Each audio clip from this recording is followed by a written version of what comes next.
Previous part A में देखा था कि हम गोलूदेव टेम्पल गए थे। गोलूदेव के बारे में हमने आपको रूबरू करवाया था। इसमें गोलूदेव के जीवन परिचय व इस स्थान का महत्व एवं श्रद्धा से संबंधित जानकारी आपके सम्मुख रखी थी। यदि आपने पार्ट ए नहीं देखा है तो आप इस वीडियो के नीचे आ रहे थंबनेल में क्लिक करके देख सकते हैं, जिसका लिंक डिस्क्रिप्शन में दिया गया है।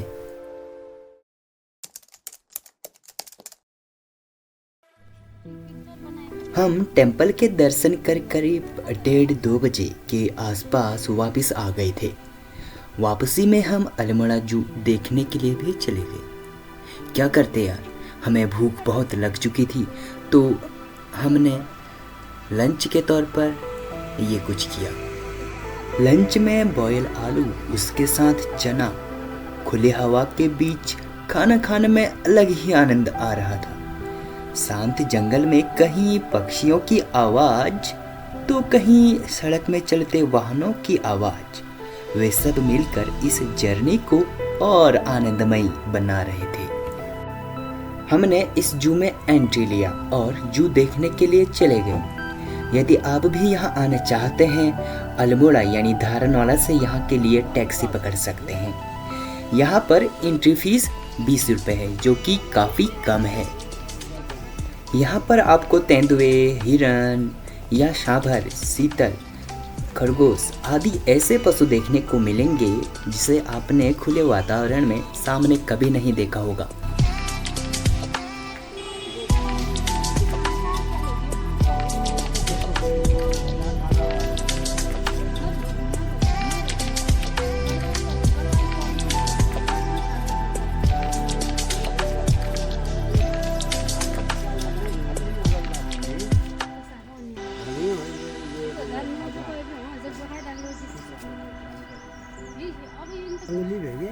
इस नरबख्शी गुलदार का नाम नंदिनी है। यह गढ़वाल से 20 सितंबर 2009 को आई है। लोगों द्वारा ऐसे देखे जाने पर यह सोचती है कि अगर ऐसे तुम खुले में मिले होते तब मैं तुम्हें देखती। खैर, इसने छोटे से शावक को जन्म दिया है जिसका नाम है टीनू। यह मेल है। टीनू अपनी माँ के साथ इस जू में पल बढ़ रहा है। टीनू को कोई मतलब नहीं है, वह अंदर बैठा है और माँ बाहर इधर उधर घूम रही है। नंदिनी के कमरे के बगल वाले रूम में शेरू रहता है।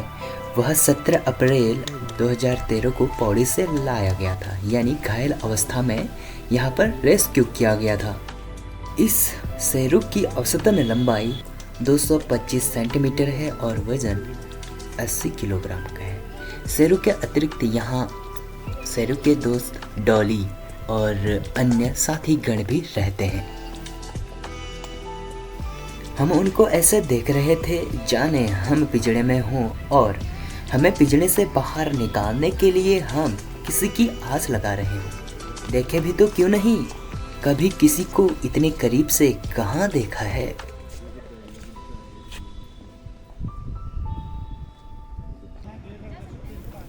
करीब 3-3:30 बजे अब हम चीतलबाड़ा यानी सांभर और सफ़ेद बंदर को देखने के लिए चले गए।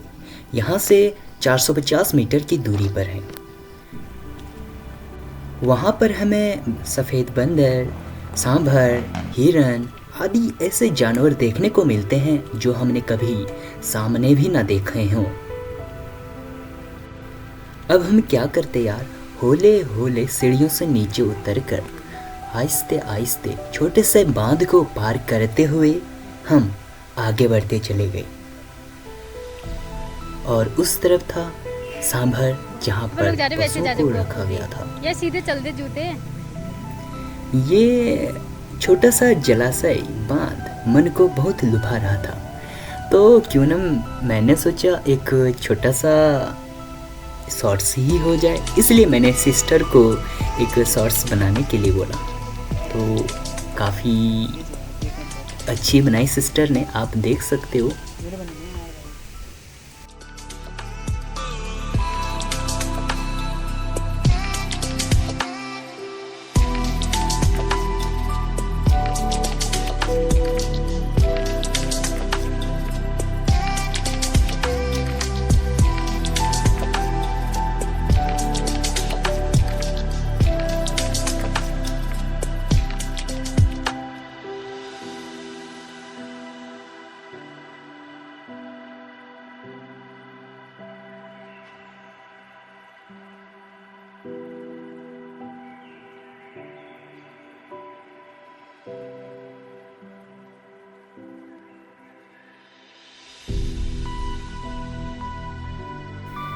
जल्दी से अब हम अपने शॉर्ट्स को कवर कर अपने डेस्टिनेशन में पहुंच चुके थे। वहां पर देखा तो अब भालू की जगह चील को रख दिया गया था, क्योंकि किसी कारणवश से भालू की मृत्यु हो चुकी थी।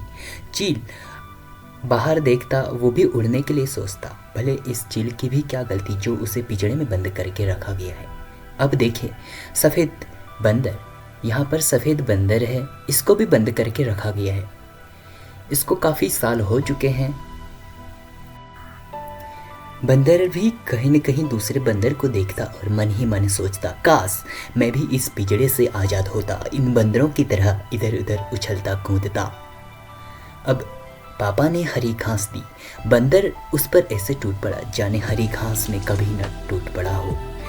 इसी दया को देखते हुए पापा ने और दोबारा घास दिया। अब देखो कैसे खाता है ये बंदर घास को। ऐसा लग रहा था बहुत दिनों के बाद बंदर को हरी घास मिली है।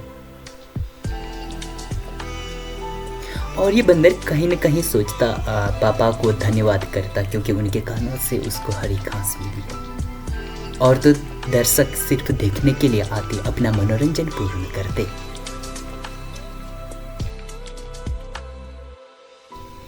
अब सफेद बंदर के सामने आउल थे। वहां पर गिनती करने में 2 आउल थे।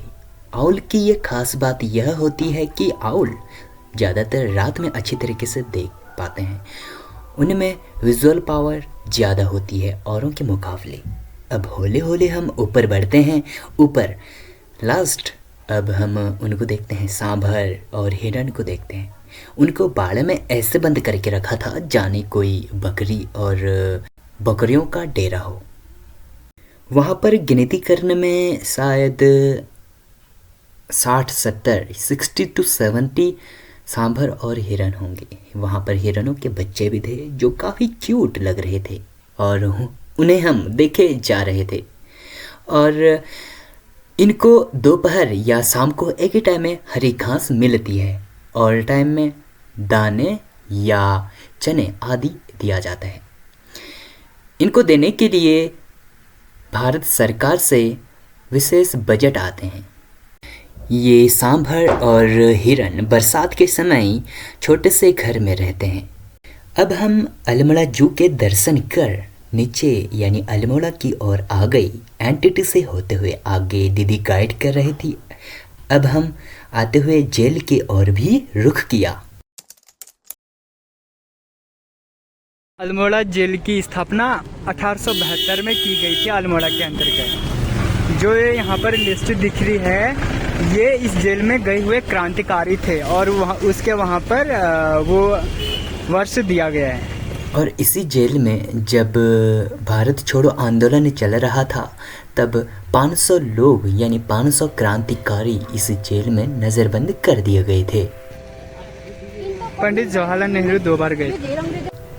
एडेंस स्कूल, जी हाँ, ये वो स्कूल है जहाँ अंग्रेजी लोग अपने बच्चों को पढ़ाते थे। इस स्कूल की स्थापना 1852 यानी 1852 ईस्वी में किया गया था।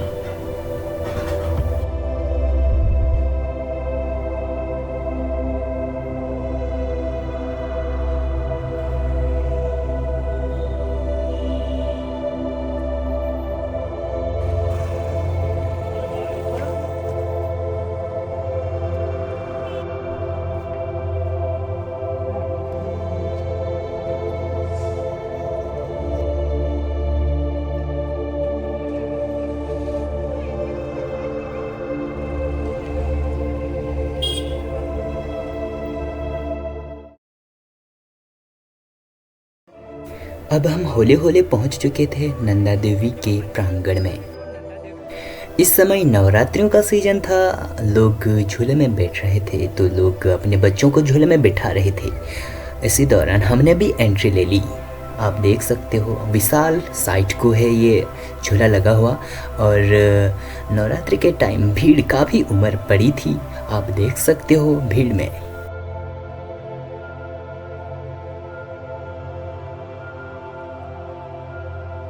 यदि आप भी इस मंदिर के बारे में जानना चाहते हैं, एक्चुअली नंदा देवी कौन थी, कैसे नंदा देवी यहाँ पर स्थापित हुई, तो हमारे इस नीचे आए हुए थंबनेल में क्लिक करके आप देख सकते हैं, जिसका लिंक मैंने डिस्क्रिप्शन में दिया है।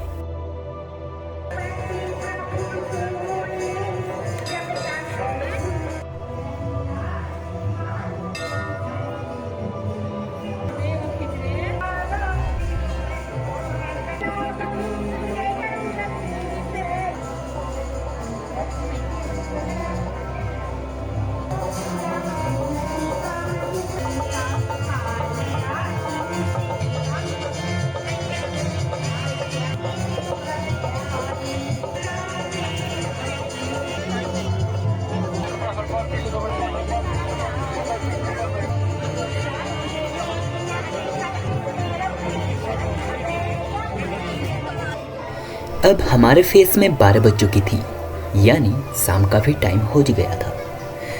अब हम थके हारे क्या करते यार, रूम की ओर जाने लग गई। जाते जाते हमें भीड़ का सामना करना पड़ा, क्योंकि आज बहुत काफ़ी भीड़ लगी हुई थी अल्मोड़ा।